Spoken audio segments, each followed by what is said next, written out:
This is a special report from True Crime Today and the Hidden Killers podcast. This is continuing coverage of the trial of Parkland Resource Officer Scot Peterson. We go now to the courtroom. The state, and they let us know about that interaction, but then when I asked how the two knew each other, there's actually a lot more involvement that juror had in the Parkland case than I believe was led on to either myself or Mr. Walshe. I spoke to Mr. Walshe about it. Essentially, that juror participated in penalty phase, showed up to the courtroom. It knows the victim advocates by name from our office, and approached her in public, gave her a big hug today during lunch. So, you know. What number is that juror? I don't recall her number. It might be 3. Well, let me go sidebar real quick. We're talking about juror number 3. Defense, do you have any request as it relates to juror number 3 based on this? Yes, Judge. In light of the announcement, and I'm extremely grateful for the state disclosing that immediately, this was a potential juror that I spent considerable time on, even saying, listen, you're a victim rights advocate, and I have concerns about letting you on this jury. Convince me, essentially, that you can be fair. And she went on and talked about how she had no connection to the case, and it's the opposite now. And there is a significant question as to whether she can be fair and impartial, whether she withheld information, potentially be a stealth juror. And I appreciate the state not opposing our request to have her removed and bring in the alternate. Okay, so if I grant that request, juror number 3 would be out, and then that would move juror number 7 in as the last juror. Is that what you want me to do? Yes, Your Honor. State, any objection to that? No, Judge. Okay, so right now, the jury consists of juror number 1, juror number 2, 4, 5, 6, and 7. The alternates remain 8, 9, and 10. Juror number 3, I'll grant the defense request to excuse her for cause, but I'll just keep her here and then dismiss her with the alternates at the conclusion of the arguments today, barring something else. State, any objection to proceeding in that manner? No, Judge. Defense, any objection to proceeding in that? No, Your Honor. State, you're otherwise ready to proceed? Yes, Your Honor. Mr. Kilran, are you going to require the TV screens to be on or off during the rebuttal? On, it's on. Everything stays on? On. Everything stays on? Yes, Judge. Yes. Okay. And Mr. Kilran, you're ready to proceed? I am, Your Honor. You have 60 minutes. 6-0. Thank you, Your Honor. Defense, anything else you need me to address before we get going? No, Your Honor. Okay, please bring the jury back in.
Jurors entering.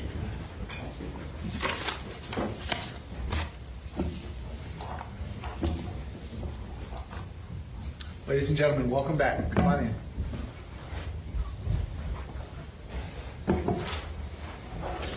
Ladies and gentlemen, welcome back. Come on in. You all may be seated.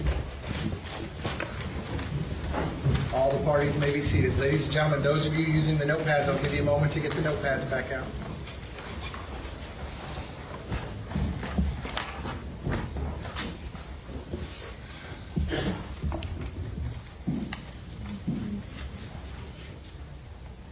All right, ladies and gentlemen, welcome back. I hope you had a nice lunch break.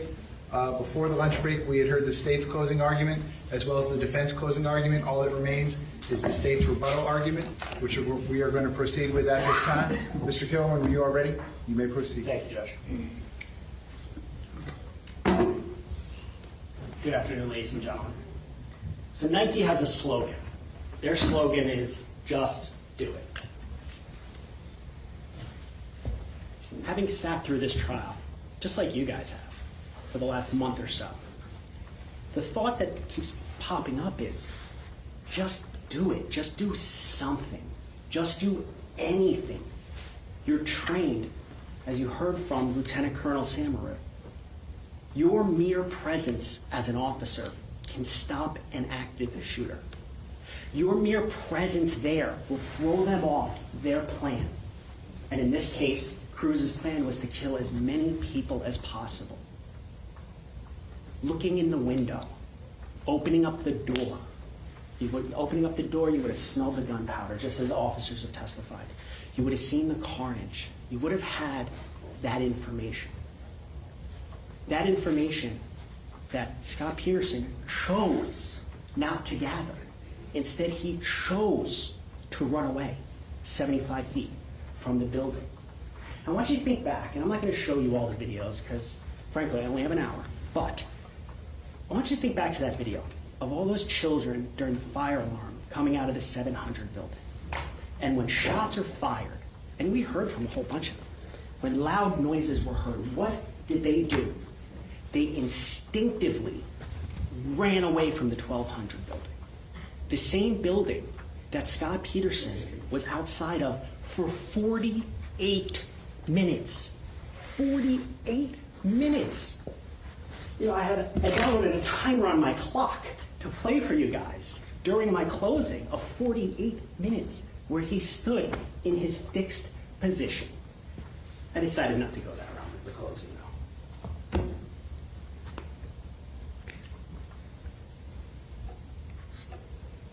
The defense said that the defendant had no clue where the shots were coming from. If that were true, he wouldn't have stayed where he was for 48 minutes. Where he saw, as I was saying before, those kids come out of the 700 building and run instinctively back. But what didn't you see? What didn't you hear about? Any kids coming out of the 1200 building at the same time. So, we asked you in jury selection to use your common sense. Common sense dictates that if hundreds of kids are pouring out of the 700 building because of a fire alarm, and not one kid is coming out of the east side doors of the 1200 building, something's wrong in the 1200 building. And what did Mr. Peterson choose to do? Run away. 75 feet. Didn't open the door, didn't look in the windows, didn't go BSO! Didn't take out his gun and shoot it into the ground. Something, anything to show his presence, his mere presence in the building, to throw off the killer from shooting innocent children. He had a Glock on his hip that day. Those kids on the third floor had pencils. They were about as helpless as an infant. And what did the guy who calls them my kids do? He ran away. Because if those were actually his kids, let me tell you something. I don't think he would have ran away. I don't think he would have stayed in the fixed position for 48 minutes if those were actually my kids. You heard from that cop yesterday, whatever his name was, Perry. You heard him say, they're not my kids. They're not my school. That's a caregiver, because an SRO is a caregiver, who doesn't care. And you want to know who another SRO who was a caregiver back on February 14th of 2018, who didn't care? Scot Peterson. He chose his own life over every single person in that building. Those kids on the 3rd floor, those teachers on the 3rd floor, Mr. Beagle, he chose his life, even though he had this vast training. All of this evidence, you get to take into the jury room, and you can look at anything you want. This yellow folder right here, which is States 13, is his training. This is the logs beginning in 99, and remember, he was a cop about a decade earlier. This is all of the training he had. He was an SRO basically his entire career. This is what he was trained to handle. And when the shots started, what did he do? He ran away. Now, this is the part of the closing that's called the rebut. And what does that mean? That means I get to rebut, try to convince you that what the defense attorney said before lunch is incorrect, and explain why. Now, this is an interesting rebuttal, because while I'm going to talk about what the defense attorney spoke about, I'm first going to talk about what he didn't talk about, which is, Judge, if I could use the Elmo, please.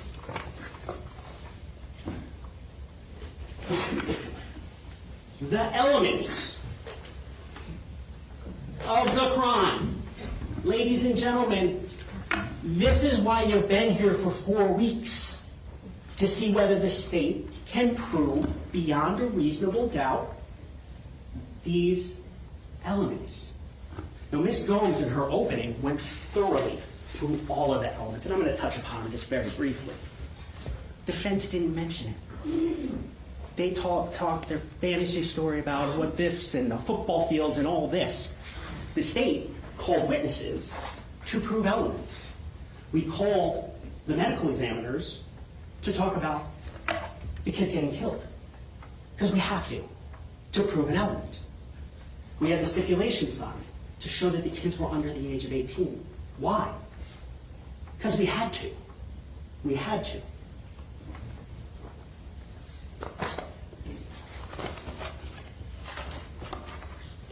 These weren't even mentioned. Not even mentioned. Now, what the defense did say is the state needs to prove everything beyond reasonable doubt. That's not true. We need to prove the elements beyond a reasonable doubt. So for neglect of a child, and I'm not going to read them through, you can read them yourself, or you can get a copy when you go back to the jury room. Those are the 4 things that we need to prove for each person under the age of 18. For criminal negligence, these are the 2 that we have to prove beyond a reasonable doubt. Nowhere in there are you going to hear we need to prove that he knew precisely where the shots were. We don't need to prove that. Now, we can certainly show it, and that's going to be the next part of my rebuttal, but we don't need to prove it. We only need to prove this checklist, as you saw Ms. Gomes check off the elements. That's our entire job. And when the defense gets up here and says it's a 5-minute not guilty, when not looking at the elements, ladies and gentlemen, when I'm done and I sit down, you're going to hear the jury instructions. And part of your job, as you swore when you took the oath to be a juror, is you're going to follow the instructions. Let me tell you, those instructions are a lot. If you can read them in 5 minutes, God bless you. But you all held up your hand. You all said that you will follow the law. This is the law. This is the law for culpable negligence. This is the law for perjury. When Scot Peterson lied to cover up the fact that he didn't do anything. It's not that he was in the hot seat with Curcio, with Detective Curcio. Detective Curcio was talking to him because he was the first responding officer. He needed to get information from him for his investigation into Nicholas Cruz. Defense asks, well, why did he lie? He lied because he didn't do anything. He lied because he had a responsibility as a caregiver to those kids to do something, and he didn't.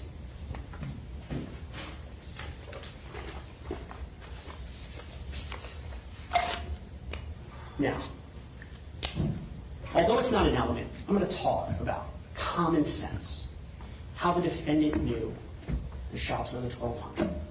Well, let's start off with the fact that campus monitor Medina, whose only job is to observe and report, calls over suspicious person into the 1200. Now, to believe the defense, he didn't hear that radio. Just like his friend who helped him move, or not his friend, Arthur Perry, said, oh, he conveniently didn't hear pertinent calls either. But he didn't hear that. Suspicious kid in 1200. Firecrackers. Yet when he gets in the car with Medina, he gets dropped off where? The 1200 building. And if you remember Kelvin Greenlee's testimony, when asked, was it possible there was a conversation between Peterson and Medina, he said it was possible. He didn't hear it. Watch the video. He's riding on the back like Batman, going up to the 1200 building, where he hears noises, but he still continues on the way, even though he's an unarmed security specialist. Now, dropped off at the 1200 building. Then we can talk about the dispatch calls. And you can hear them. They're in evidence. How many times does Scot Peterson say 1200 building? By inside, near, he's saying the 1200 building. That is the building he is describing repeatedly. That is the building where the kids ran from, that he saw, back to the 700 building. That's the building that he, according to some of the defense witnesses, he's crouched pointing at. You heard from all the witnesses, he's scanning the area to the west, which, by the way, just happens to be where Nicholas Cruz ran out by himself minutes after any other kid came out. And he's the only one that ran that direction, but you guys can check out the videos for yourself. And looking to the north, where the 5 kids ran out. Now, I had this whole elaborate plan and rebuttal to show all you guys these videos, but you've been sitting here 4 weeks, you've seen the videos, and frankly, you have access to the videos in the back. But when you watch that video, and it's F12, I want you to notice something about one of those 5 kids running out. She has a balloon in her hand. It's Valentine's Day. When she's running out of the building, she doesn't drop the balloon. She's a kid. She runs with her balloon. So the defense to say that because of a couple pipes and a fence and a pillar, he can't see her, that is what they call malarkey. Okay? She has a balloon in her hand. He's had the strategic vantage point, according to the defense, to see her. And he conveniently doesn't see her. Because what would that be? Hey, where's the shooter? But if he asks that, guess what? He's got to go in. So it's not asked.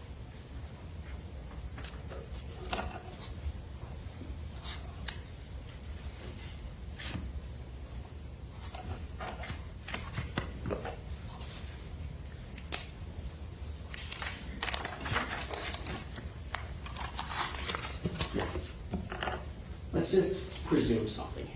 And this isn't reality, but just bear with me. Let's just say the state could know witnesses. We just put on the dispatch tape. We just put on the dispatch tape, and we just put in the statement that Peterson gave to Detective Curcio. Even those alone, just those 2, will show he knew it was in the 1200 building. Listen to the dispatch. He talks about the 1200 building. Besides saying his location 700 one time, it's the only building he mentions the entire time. Judge, objection, misstatement of the facts. The objection's overruled. Again, ladies and gentlemen, you all will determine what the facts of the case are. Go ahead, sir. And what was his job, knowing that it's in the 1200? As Ms. Gomes said on the first part of closing, it wasn't to engage in a firefight. It wasn't to get into a gun battle. It was to make his mere presence known, to mess up the shooter's OODA loop. And that's what goes through, I guess, shooters' minds when they're trying to kill innocent children. And yet he chose not to do that.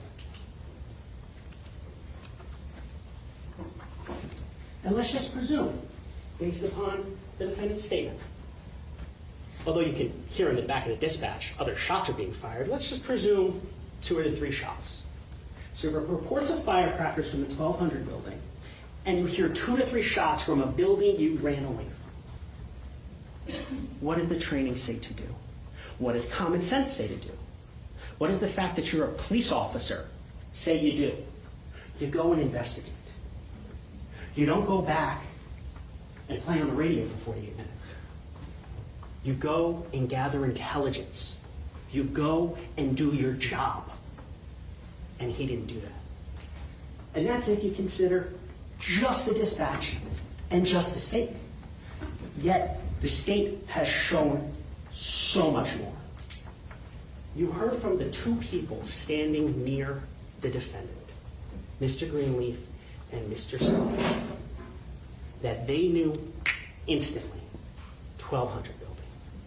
Stop waiting inside 1200 building. Those are the 2 that have the same perception, the same vantage point as the defendant. The kids called running out of the 700, different vantage point, different perspective. The cops up on Holmberg Road, who, by the way, were told to stay back by Peterson, they're 100 yards plus away. They're there for mere seconds during the shooting. He's there for 4 minutes and 15 seconds. He hears 70 rounds.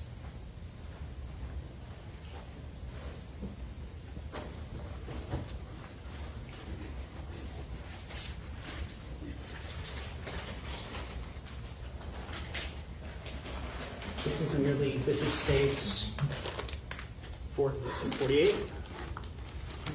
You heard from Detective Crespo.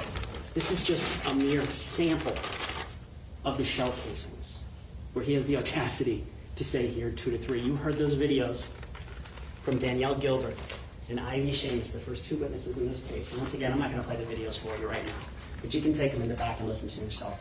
How loud. This sounds like artillery shells.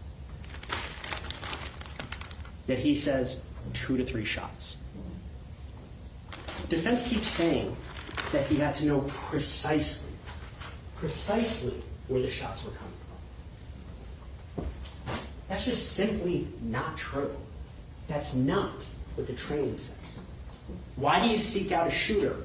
To find the shooter. And let's be honest, after you heard from Lieutenant Cardinale about what classroom his son was in, he didn't know the different classrooms anyway, even though he's been the SRO there 9 years.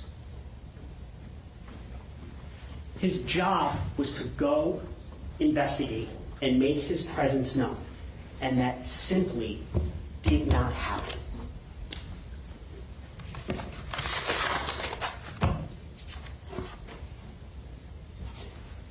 Now, one of the very important intricacies in this case is in regards to training.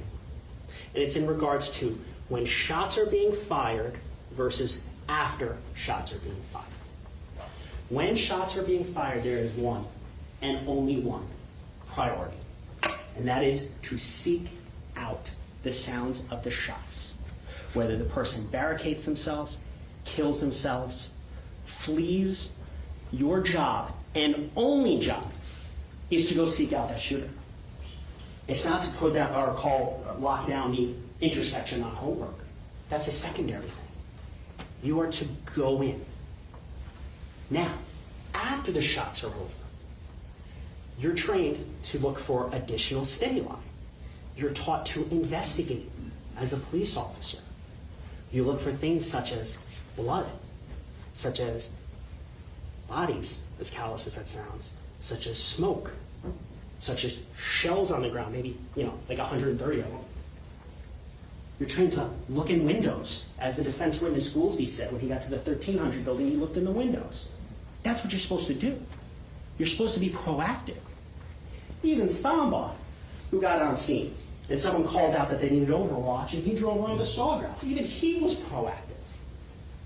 Literally every cop, even Perry, who I couldn't get a truthful answer out of, did something.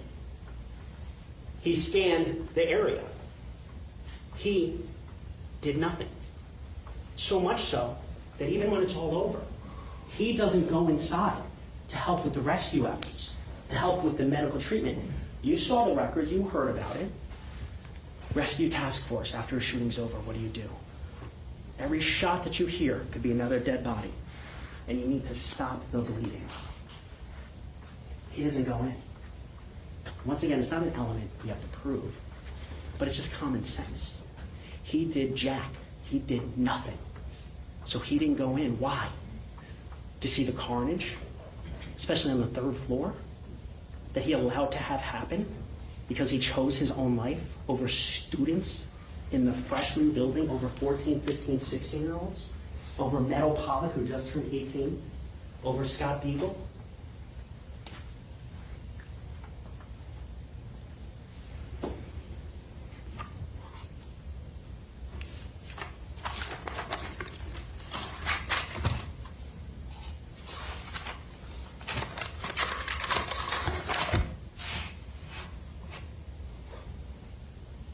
Now, the defense went through all of the witnesses, and they asked some questions. Why were they called? I'm going to go over the state witnesses, just very briefly, I promise.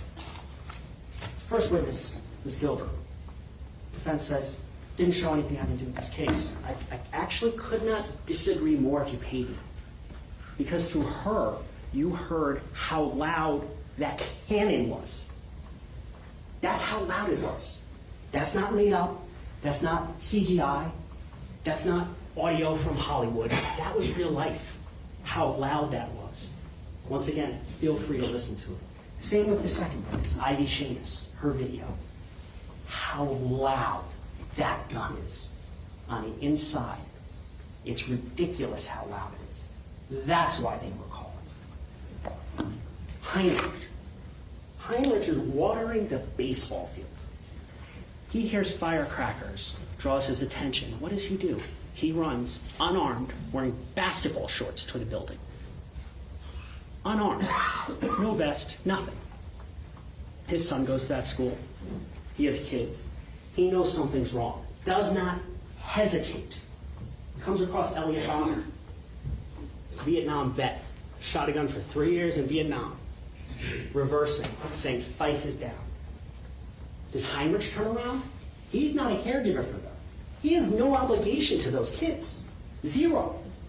Does he turn around? No. He keeps going forward, unarmed. And what does he do? He sees Kyle, and you heard from Kyle. And you saw that poor kid's leg. And what does he do? He helps Kyle.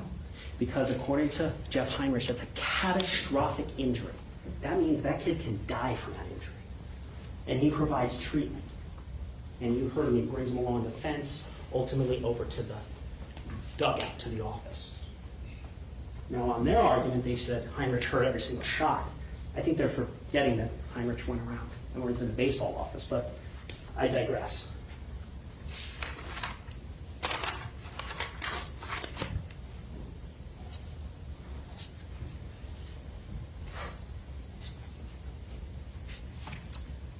Defense said he took a tactical position of cover. Yeah, for a couple seconds. And then even unarmed, he still had action, made action. And frankly, saved Kyle's life. Ryan Stabley. Ryan Stabley was a security monitor.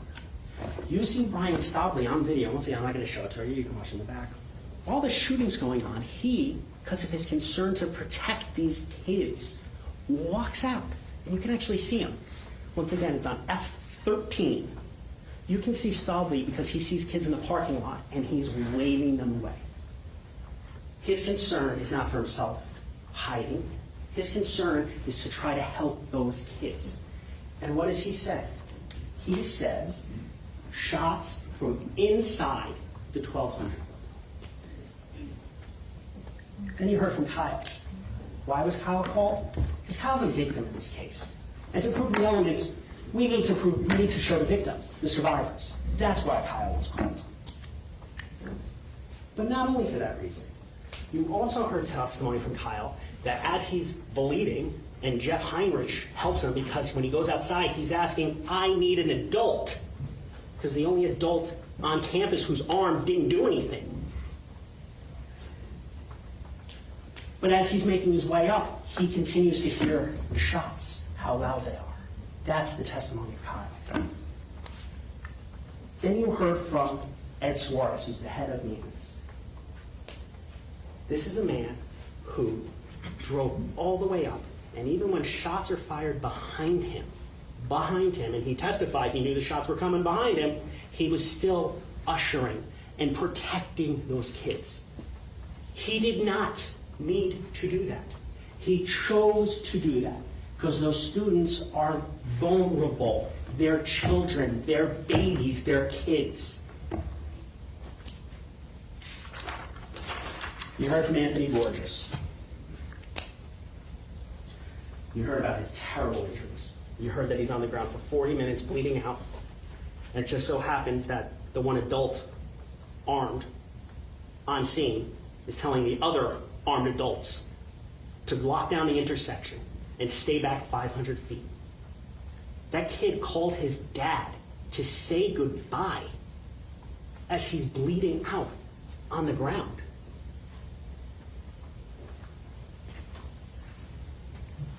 Screaming out in Spanish and English, help, help.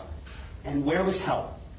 75 feet away, playing on the radio, rather than listening to his training and doing his job.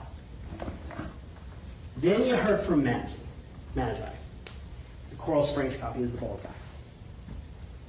He ran in like G.I. Joe.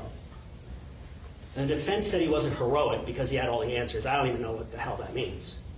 What I know is, from that video, that man ran into that building just like a firefighter who runs into a fire, not caring about his own safety, to try to help those kids. Polar opposite of the guy sitting over there. Polar opposite.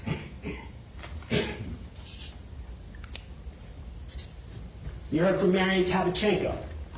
In this country, 2 weeks, gets shot, runs out of the building. Once again, a victim in this case. You heard on defense's closing about Ernie Robespierski, the teacher who unfortunately locked his keys. Remember when Marian called him on the stand? When Robespierski told him to get out, Marian called him a hero. Because under a tough situation, unimaginable situation, frankly, a shooter on the 3rd floor, your classroom locked, your keys inside, you're waiting for him to reload to get the kids out. Some of the kids, unfortunately, did not get out. They didn't, but some of them did. And you heard Marian call him a hero. And to blame him, that's disgusting. You heard from Armand Bourgeois, who saw the defendant outside gun draw, scanning the area. Scanning the area. Sees the kids from 700 running out and running back, chooses not to go in. Ashley Passeltiner, one of the students coming out of the 700, who, when she heard the loudest noise of her life, ran back in. She testified and the defense said about the echo. Well, if you're a police officer, you're trained, you're a police officer for 32 years, and a shooting is happening, and you can't hear because of an echo, what do? You move.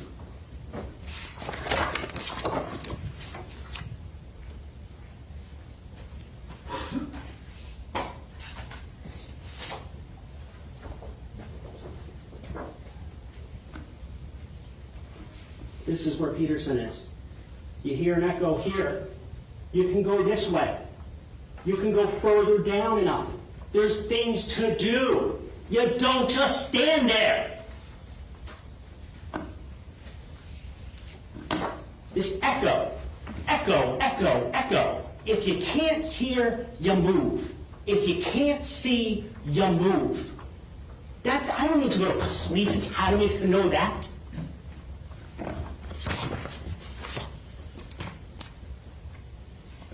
You heard from Coral Springs Officer Best. And they're making a big deal that Best didn't go into the 1200 building. Well, Best arrived there after the shooting's over. Best is liaisoning with him to gather information. And what does he tell him? Shooter, 1200, second or third story. Would have been something nice to tell Tim Burton, your friend, and I'll get to Tim in a second. Next, you heard from Richard Vanderings, the BSO deputy. You saw him on the body cam. The reason he was called to show that BSO deputies know what to do when they follow their training. He's pushing. You see it in the body cam. He's moving as quickly as he can.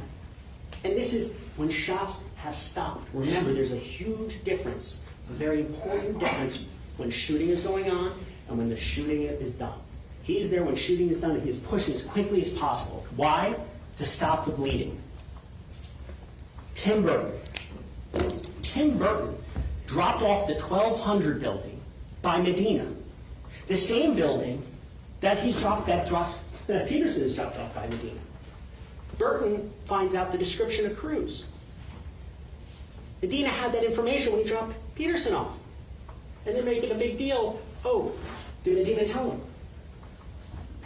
Use your common sense. Just like Greenleaf said on the stand when he looked in his eyes and he knew he wasn't going in. Greenleaf couldn't, he said it's possible they had that conversation. It's the exact same information Medina gave to Burton just a few minutes later. And also with Burton. When Burton arrives on scene, defense in their closing said he was facing the 1200 building. Now you can recall on your own what the testimony is, but I'll tell you that's wrong.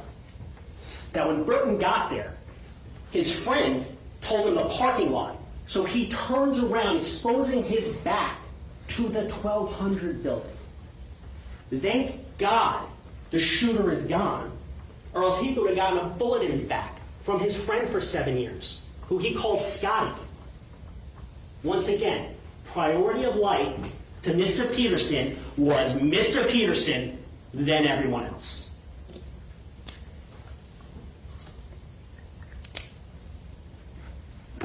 And you saw Burton, big dude.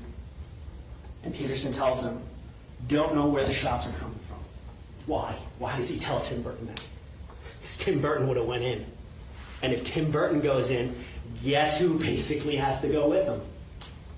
So instead, he says, check the parking lot. But use your common sense. By the time Burton gets there, Miller's already up on Holmberg. Other BSO officers are already up on Holmberg. They can see that whole parking lot from where they are. It's a total fiction. Total fiction. They hear about the +1 in training. They say, no, let's say parking lot. Because he wasn't going in no matter what.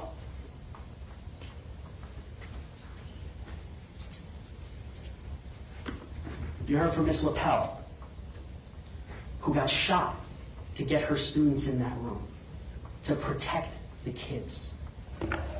You heard from Brett Schroy from Coral Springs. Defense says, oh, he doesn't give intel to the defendant. The defendant is the first deputy on scene. He is literally the real-time intelligence. Literally. But he chose not to look in the windows, open the door, or do anything. You heard from crime scene and Detective Suarez. This is actually quite important. You heard from the detective. No fragments came out. No bullets came out the south side of the second floor. Defense concocts a story about a sniper. There were no bullets. There's no round confirmation. It didn't happen. You heard from Danny Polo in The Mask. Went in to save lives. And the defendant had the audacity to say that if the defendant had the same information, he would have done the same. The defendant was there, supposed to gather real-time intelligence. It didn't move for 48 minutes. Didn't even help with the rescue effort. Yet he's going to besmirch heroes like Danny Polo. Moving on. You heard from Gloria Crespo, crime scene. I can take out the shells. 70 shots on the third. I'm sorry, let me start back. 61 shots on the third floor. 61. And if you remember her testimony, 28 of them were from the east side. Why is that important? Because on the east side is where the defendants near. 28. So even if they want to say, oh, it's 73 yards away, the building's 73 yards, well, you heard testimony that 28 of those shots were on the east side of the building. That's much closer to the defendant. You also heard that she's in charge of the school resource officers up in Deerfield. And she explained their responsibility, the mentorship, administrative searches, the differences between regular, standard road patrol cops and school resource officers. Her testimony highlights that they're caregivers. They're different than regular officers. You heard from DeRosa, who's constantly moving. And once again, I can show you a video from the camera angle of F-13 towards the end. Because remember, Peterson's there until 3:11. At about, I'll give you a time, you can write it down if you want to or not. But at about 3:01:59, you see DeRosa, with a whole bunch of other cops, searching the area, clearing the buildings. And what is Peterson doing at this time? Take a guess. Hasn't moved. You heard from the Emmys. Awful testimony. Needed to be put on to show the injuries. You heard from Samuel. And on cross, defense started off with, here we go, folks. This is the head of training. This is the guy that trains all the other cops what to do. And I'm not going to go through all of his testimony. He was on the stand for hours. What's the most important thing to glean from that testimony? That when you hear shots, you go towards the shots. Defense said in their closing, we still don't know what we were supposed to do. Yeah, we do. Yes, we do. We know exactly. You can ask any cop what to do when you hear shots. You go to the sound of the shots. You seek out the shooter. You gather intelligence. Your mere presence will stop it. You can look at the training. It's in that yellow folder. You can look through it all. It's all right there.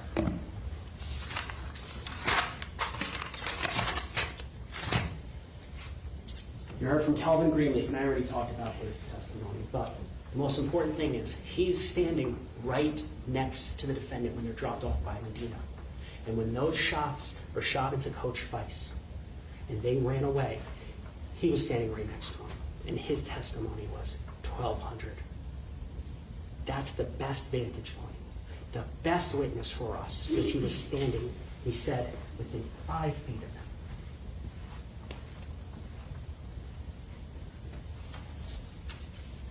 And you heard from Cardinale. You heard from Cardinale that his kid was in this building. The BSO officers are telling him to stay back because of Peterson's instructions. And his kid's in the building. And what does a real parent do? Not my kids, but a real parent. He said, fuck you. And he ran into that building. And he ran over there. Because his actual kid is in that building. And he is going to save his kid. Not my kids. And lastly, you heard from Curcio, Detective Curcio. Now his job was to investigate the shooter, not him. But one of the responsibilities is to talk to the first person on the scene. And you hope they tell you the truth. Well, in this case, they didn't. Because 2 to 3 shots, it's not just said one time. It's the whole transcript. It's 36 pages. Page 9.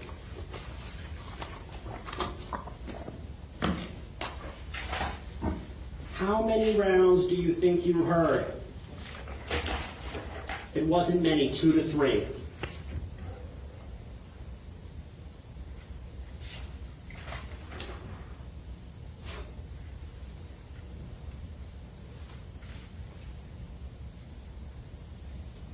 I can see down the sidewalk looking out west. I get a good dimensional of that whole building at that point. Why is that important? For the kids running out with the balloons and for when Cruz runs out the west side. His own words, 2 days after the shooting.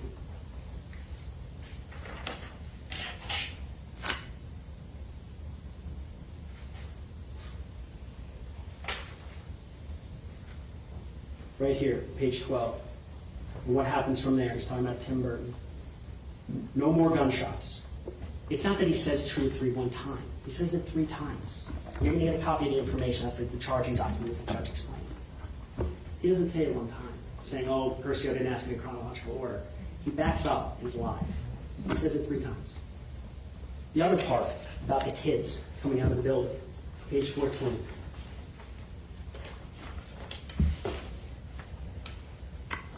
Right here. But we didn't see any kids. When I was there on scene, there were no individual kids running out. Okay, so there was no kids that ran out to say to you guys, hey, there's a guy up there or anything. No. You didn't see any kids until people started being evacuated by their police. Yes. That's a lie.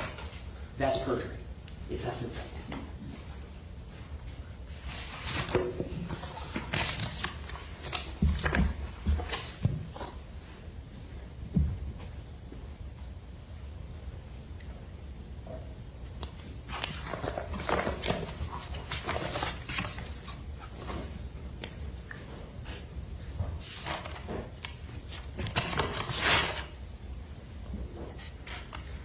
And I could do that for all the defense witnesses. But I'm just going to lump them, save us some time. You heard from a few witnesses who weren't on scene during the shots. And let's be honest, that's the important part. DeVita, who at BSO, who actually did something. He actually ran around the entire campus trying to be proactive and trying to do something even though shots are over. You heard from Oakley. What did Oakley say? He could have asked for a patch at any time. He's the first responder. Defense is trying to blame all this patch stuff. He just had to ask for it. And then you heard from Mines, Angela Mines, head of the regional communication. And what did she say? Throttling doesn't occur until they're at capacity. That means when all of BSO responded, yeah, there were radio issues. You heard from DeVita, defense witness, that when Captain Jordan queued up the first time, guess what? It worked. They weren't at capacity yet. The radios were working. You can hear it on the dispatch yourself. Was it a little staticky? Sure.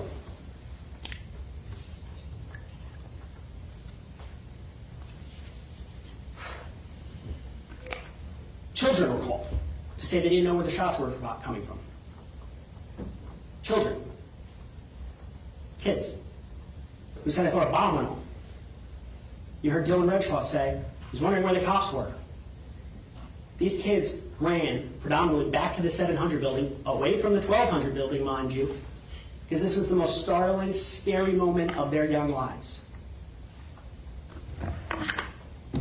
You heard from teachers who, based on their training, their code red training that they all followed, that testified their responsibility to protect the kids. It's not their job to seek out the shooter. It's not their job to seek out the sounds of gunshots. It's their jobs to protect those kids. That's what they did. And you heard from cops who at the very tail end of the shooting got there. You heard from Kratz, who proactively was trying to save those kids on the bus behind after he got information to set up a perimeter from him. Contrary to training, Kratz didn't know what was going on. He wasn't standing 10 feet from the building when the first shots were happening. So he listens, and he ends up helping Kyle as well. You had Miller. Yeah, he's the sergeant, but you heard from him. Rank doesn't matter at that juncture. When you're the first responder, you call out what to do. Miller's locking down the intersection. That's what he was told to do. You heard from Goolsby. Goolsby ultimately makes entry and gets up to the 1300 building. He's doing something proactive. He heard shots, not sure where because he's 100 yards away, and he only heard a couple shots, but he tries to do something. You heard from Stombaugh, who when it went out the radio, Overwatch on Sawgrass, he went to the Sawgrass. And you heard from Perry, who, I hate that I have to say something good about him, but at least he scanned the area to the football field. He wouldn't say they were his kids, and he wouldn't say it was his school, but at least he did something. And let me remind you about all of those officers. They are not the SRO of Douglas. They are not the caregiver for Douglas. He is.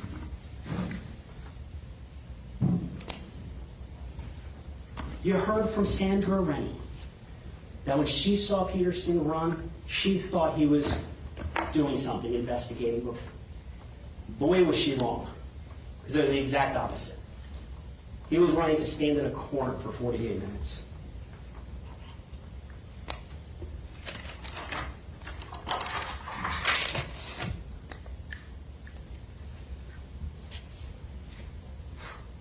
Now, I'm going to go back kind of what I was talking about earlier, about what the defense's theory is, about the 1,200. Even if it was just firecrackers, even if he just thought firecrackers, his job is to go and figure that out. His job was to go into that building. And once he determined, based on the dispatch, shots fired, that those are gunshots, his job is just mere presence.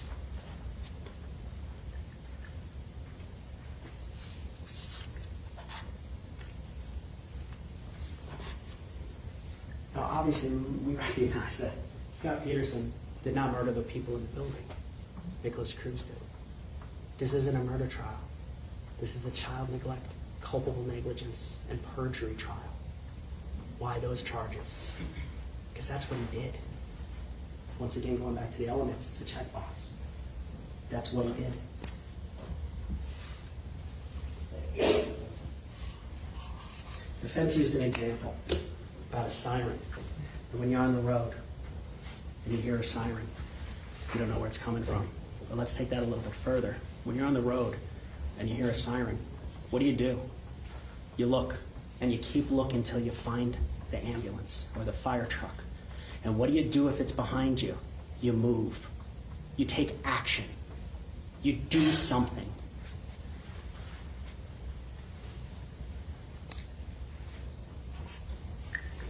You look in the windows. You open up the door. And after it's all over, you go help with the kids that were shot. If you truly think, it could be 1300 building, then you go investigate the 1300 building. If you hear shots fired from Kratz, and you believe that, although you know better because you're standing 75 feet from where the shots are actually happening, then you go to the football field. You don't just stand in that corner. That's not what you do. He knew enough, Peterson knew enough to do something, but he chose to do nothing.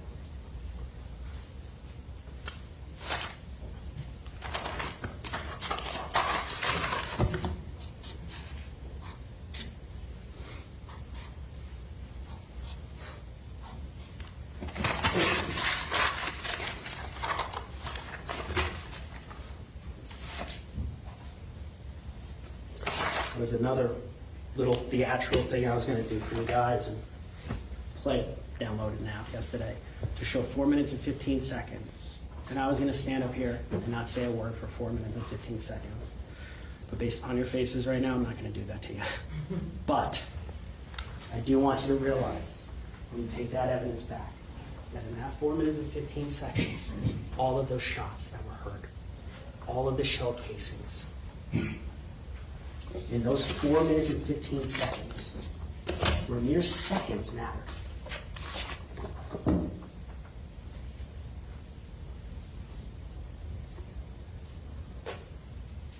Joaquin Oliver was killed. Scott Eagle was killed. Jamie Guttenberg was killed. Meadow Pollock was killed. Peter Wang was killed. Carol Lochner was killed. Defense is argued 4 minutes, 15 seconds. What was he to do? It took SWAT 30 minutes, 20 minutes. Remember, SWAT didn't hear shots. SWAT didn't hear shots. He did. He knew where it was going on. and he chose to do right. The priority of life was not Kara, it was Scott.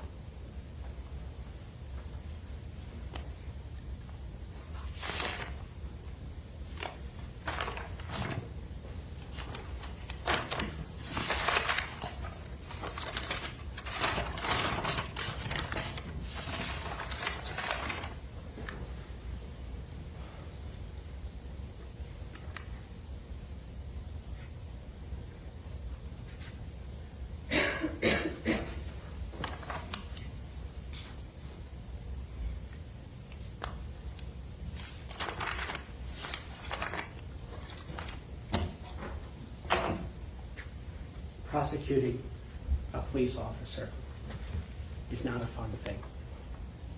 Police officers take an oath, just like you guys did back a month ago, when you said to raise your right hand, said you're going to follow the law.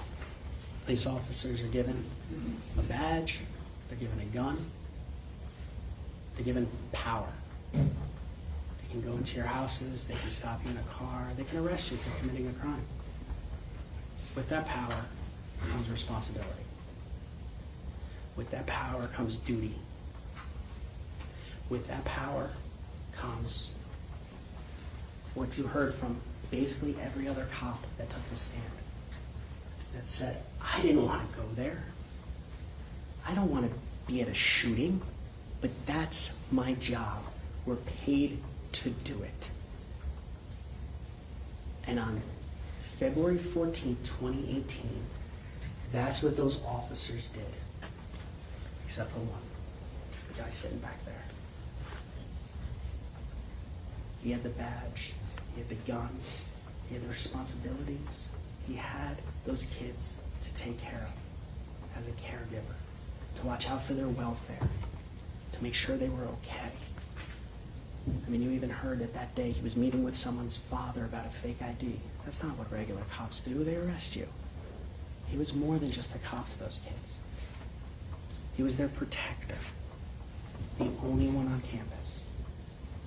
And when a madman came on campus and did the unthinkable, he chose his life over everybody else's. And like I said, this isn't fun. But just like those cops have a job to do, we have a job to do. No one is above the law. Not even a police officer. Not even the SRO of the year. Not even the deputy of the year. That when you break the law, you will be held responsible, because no one is above the law. Ladies and gentlemen,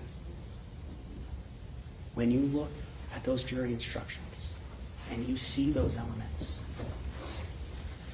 you all know right now, I want you to go in there and read the instructions, but you all know right now, this case is a slam dunk. He neglected those children. He was responsible for them. And the worst thing imaginable to a parent, even Scott Beagle's parents, even though he was an adult, the worst thing imaginable happened. And he stood on the sidelines. And because of that, we're here. And because of that, ladies and gentlemen, he's guilty of every single one of these crimes we charged. Thank you.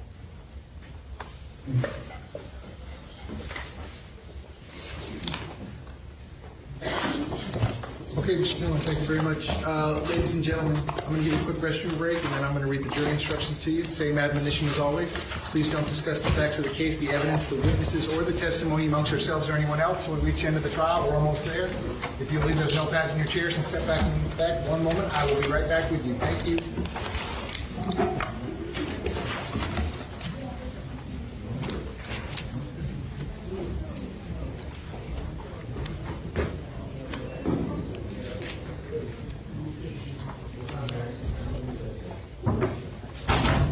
Okay, we're outside the presence of the jury. Real quick 5-minute restroom break. We'll be in recess for 5 minutes.